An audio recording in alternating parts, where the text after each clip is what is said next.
When I started Trakke back in 2010, I was making bags in my living room. I used to spend my weekends cycling around the city, finding old reclaimed materials on the street that I could turn into bags. And as I spent my time prototyping and practicing and developing my craft, I ended up making about 200 bags. Before long, I had more bags than I had space to store them, until a friend suggested that I got a market stall down at the Barra in the East End of Glasgow. My friend ran a cycling charity, and he had a motley crew of bike mechanics working on bikes, fixing them up and selling them on at great prices to help people get onto two wheels. And that is where I met our guest today. Karolis is a keen cyclist, a keen gardener, and destroyer of bags. So welcome, Karolis. Well, hello there. Thanks for joining me. Oh, no worries. You are probably one of the earliest Trakke customers, and you were really there right at the very beginning. I mean, we shared premises, so it was very hard to avoid you. That's very true. What do you remember about those days? I mean, it was like, I remember it being quite cold and wet. Yeah, that's the two first things that came to my mind, and I think that's what showed me what Glasgow is and what we're dealing with. Yeah, I mean, it was beautiful. I mean, I think at the time, there was a really great sense of community down there, and, a real shared love of cycling. Back in 2010, if you remember, fixed gear bikes were really cool.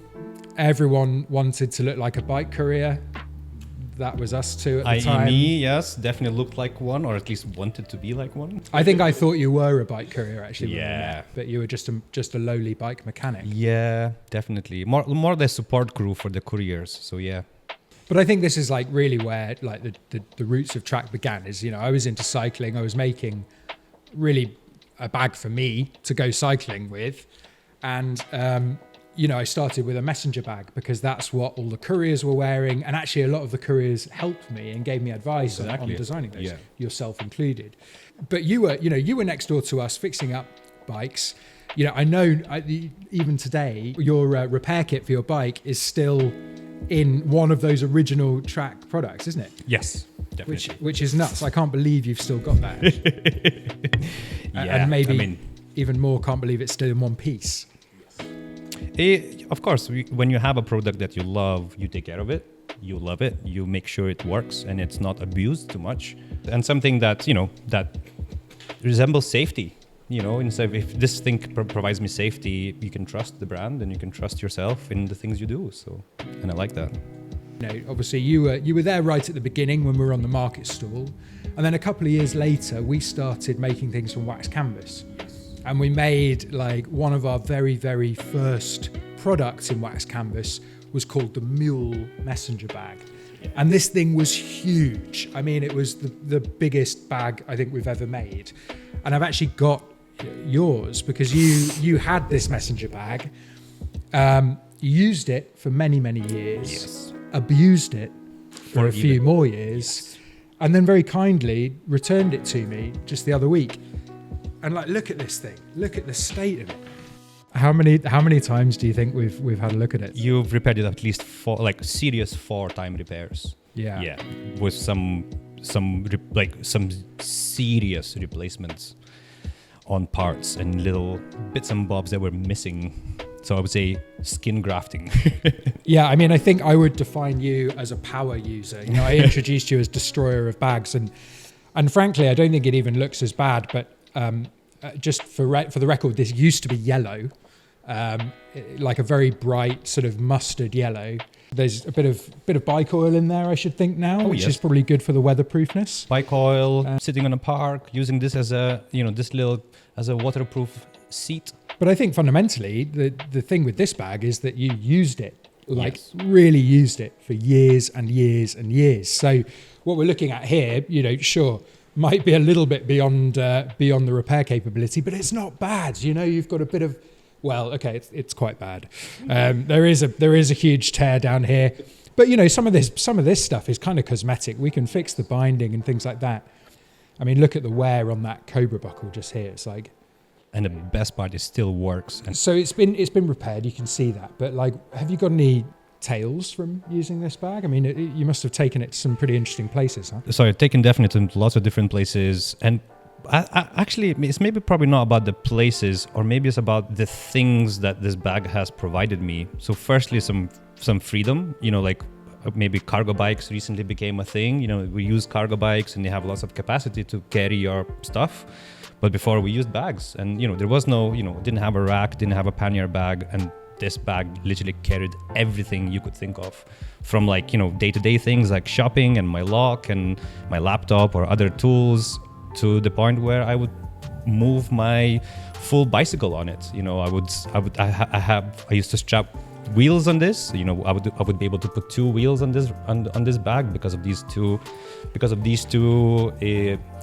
How would you call these? On this bag, they're sort of like load lifters, like you get in a backpack, Yeah. but on a messenger bag, which is sort of unusual. And those load lifters have definitely carried a lot of load.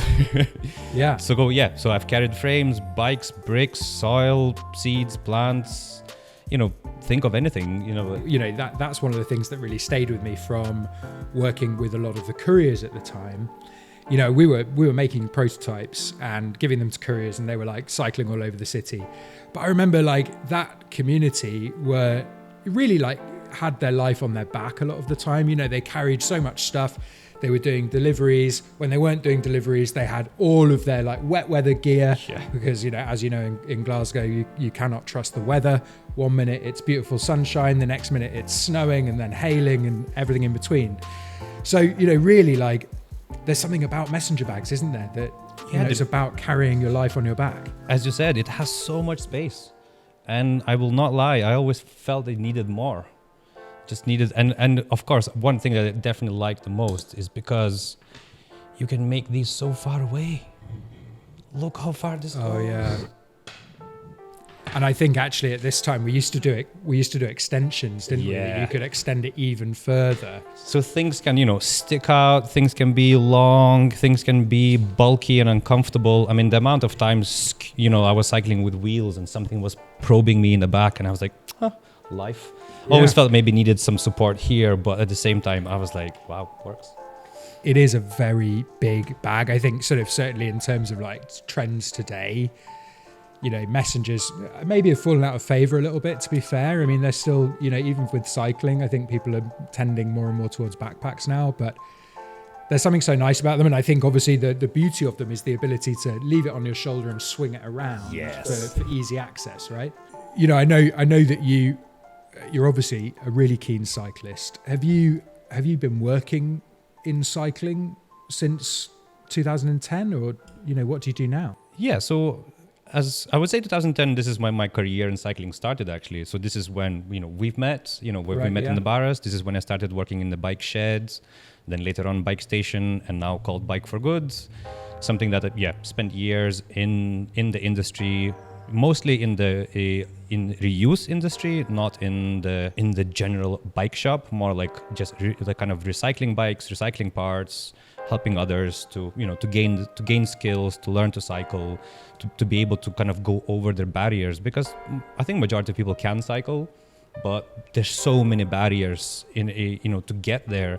So I think kind of the life mission was to create an organization that can help others to buy an affordable bicycle and start cycling from there now, and then provide them with skills, provide them with workshops, provide them, with equipment that is suitable. You sort of went from being a bike mechanic to sort of looking, like, as you said, more at the sort of community aspect of cycling. Yes. And, a few years ago, you were working a lot with cargo bikes, weren't you? Yes. I wonder if in some way Trakke has, the big bag has influenced me to move on from a normal bike to a bicycle that can carry more things. So something that I really had a passion for, which was, I felt like city logistics is an absolute mess. Vans are parked everywhere, and something as an idea we felt like, and as well we had the pandemic, we thought, why don't we create a solution which is cargo bikes? And cargo bikes felt one of the best solutions in a busy city. They're fast. They're faster than a car. Cars are mostly, vans and cars are stuck in the traffic, and bikes can just filter or go on a cycle path, and things get faster, and then you get fitter, and city becomes nicer and brighter. I mean, I think it's been kind of an interesting journey, hasn't it, really? Because when we met, we were cutting around on fixies and cycling around the city.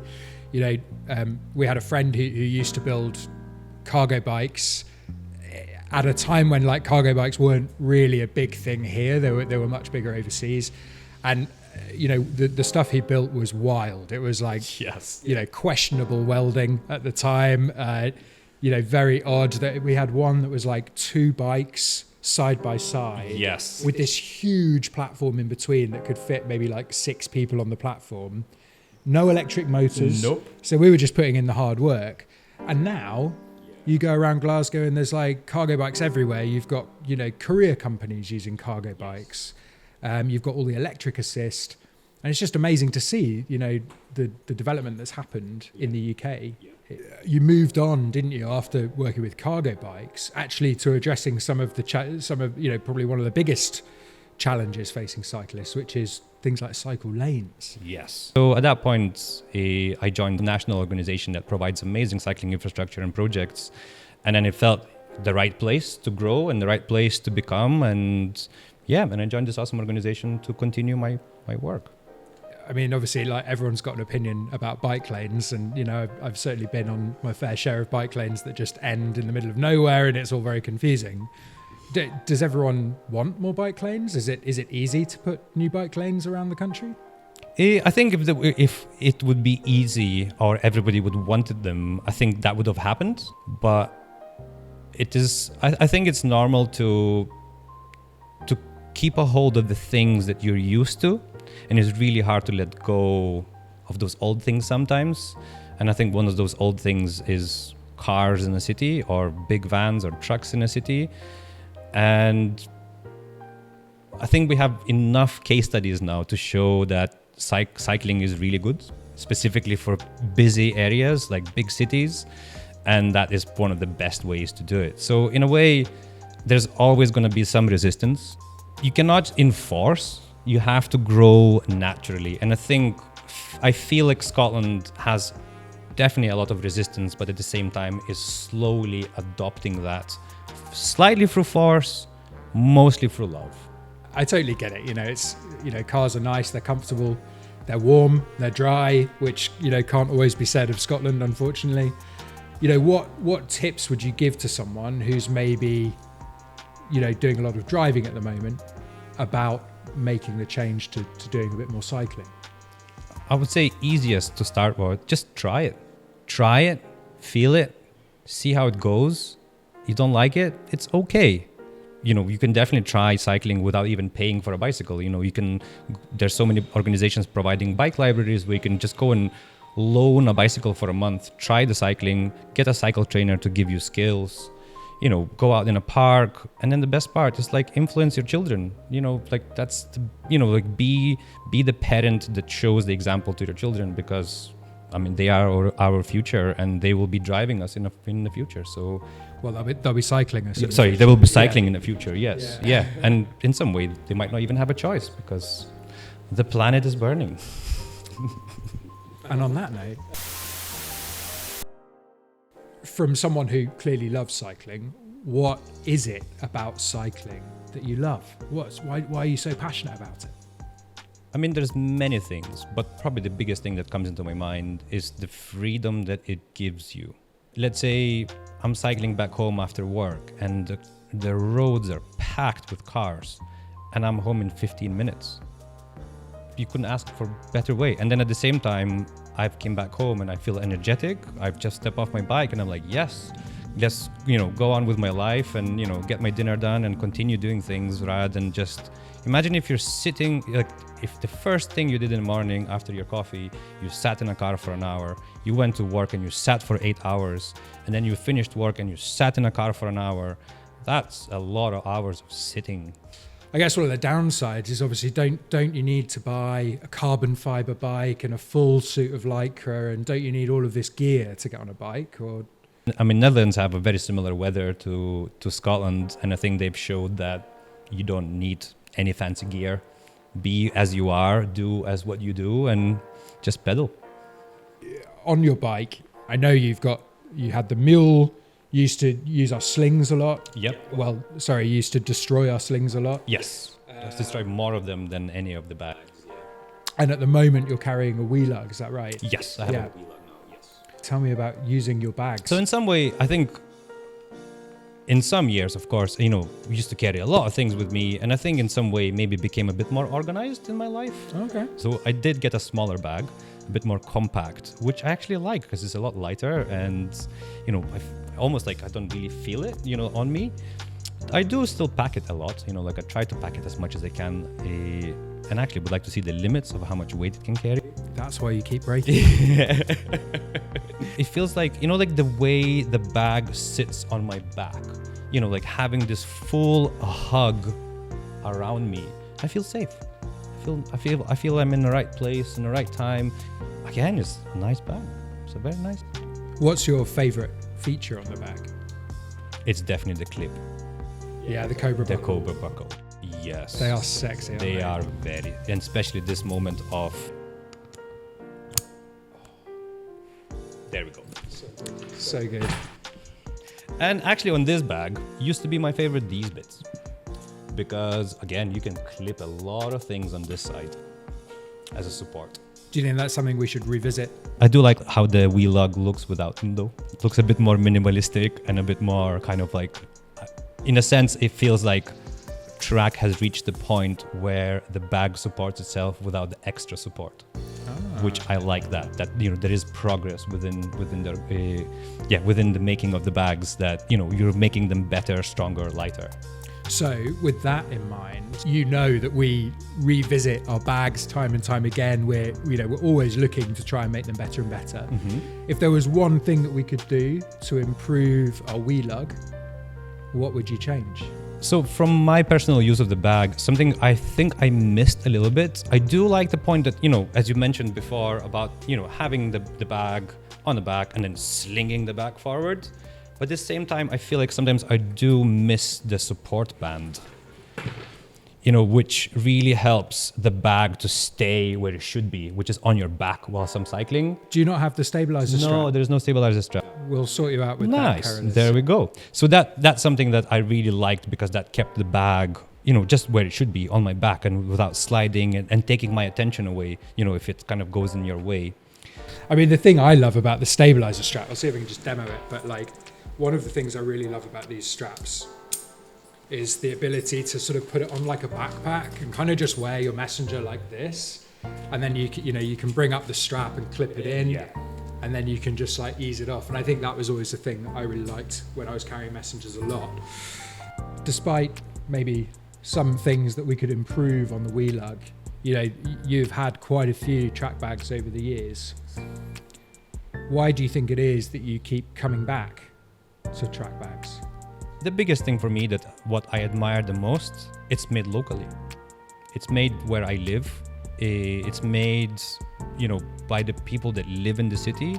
Provides a good opportunity for people to firstly grow their skills, because I think that makers are disappearing because we're printing things, we're online, we're outsourcing things, and something that I really care about is local. So look around yourself and you'll find that there's a lot of good people around you that you can work together or create. And at the same time, I think as a local business, that grows the country. Your skill, you're, after a while, people working in this company might create their own things or do their own, and that's just going to grow more and more. So imagine you're influencing future makers. Their children might do that. They might admire the locally made, and so I think you're providing good opportunity to people. I hope so. I mean, certainly we've always been lucky in And then finding great people. The quality. So this bag, I don't know, I've seen many courier bags and they're definitely destroyed. And I've definitely tried to destroy this bag, and I would say I haven't managed. Well, I think we might have helped you with that a little bit. Yes, definitely got patched a few times to live a little bit longer. I think one of the cool things about this bag is you can actually see where the repairs have happened. You've got a big bit of darning here. You've got patches on the bottom. Yeah. Repairs. Do you mind that it kind of looks like it's been repaired? Actually, I like that it looks repaired. Oh, yeah? Because it's I'm not replacing it with a new bag every year. It has that almost like I don't want to say I will pass it on to my children, but I think that's a good dream. That's a good dream to people used to pass on their shoes from generation to generation because shoes were not available, and in some way I can see that this could become that. something we pass on from generation to generation to be like, hey, look, I grew up with this bag, son, daughter, now you can do that. Yeah. So tell me a little bit about how you pack. I mean, I'm a massive bag nerd. I obviously am obsessive about how I pack. I get little pouches and I put, stuff into pouches and then those pouches into other pouches and I pack those pouches into another pouch and then that pouch into a bag. How do you pack? That's something I admired about you, Alex. And I love your videos of your detailed packing. I'm a bit more chaotic. Okay. As I open the black hole and I throw things into black hole and then I close the lids and I'm like, hopefully it's there when I make it. Have you ever lost anything? Oh, definitely, yes. I've lost a bunch of beer bottles from that. Like when you sling that and bottles start shooting through the side. Boom! Definitely lost a few of them, and and maybe some other things I haven't noticed. I hope you found them again. I mean, the last thing we want is you to lose beer. Yeah. I've learned then, after a few beer bottles breaking, you kind of learn the technique not to swing the bag so hard. You're like, oh yes, there's beer. So outside of cycling, Karolis, what other kind of stuff are you into? So I do gardening. I have an allotment in Springburn and something I've been developing for almost now, about I would say, 2024, 12 years actually. And I have a huge allotment. I grow a lot of vegetables. Still not self-sufficient with them because probably would need a couple of acres of land for that, but I grow a lot of vegetables. Nice. Do you think there's like a correlation between the fact that you're into cycling and you're into gardening? They're both sort of about self-sufficiency, aren't they? Like, yes. You're moving under your own steam. You're providing your own fuel. Maybe you're right, actually. Maybe that's something I'm trying to find in my life, is that self-sufficiency somehow, where I'm able to live off the things that I do rather than work for somebody or depend from somebody like government, or maybe I'll take that out. Well, Karolis, this is part of a series of videos that we're making where we meet customers and we find out a little bit more about the people who carry Trakke. So is there anything that you think we should ask the next person that we interview? Maybe you could ask them how their bag has improved their life. Beautiful. Well, Karolis, I mean, I've had such a great time chatting to you today. Thank you so much for coming in, telling me a little bit more about how exactly you destroy our products so regularly. Thank you so much for wearing our bags for so long. I mean, it's people like you who use and abuse the bags that help us to understand how we can improve. And it's always a pleasure to see something come back that is so truly well loved and well used. So thank you so much. And thank you for providing such an awesome equipment that people can share and use. Thank you very much for tuning in. If you enjoyed this and you would like to see more of it, please do like and subscribe. See you next time. I can see Anna and Colin are so tired of this. They're like, oh my fucking God.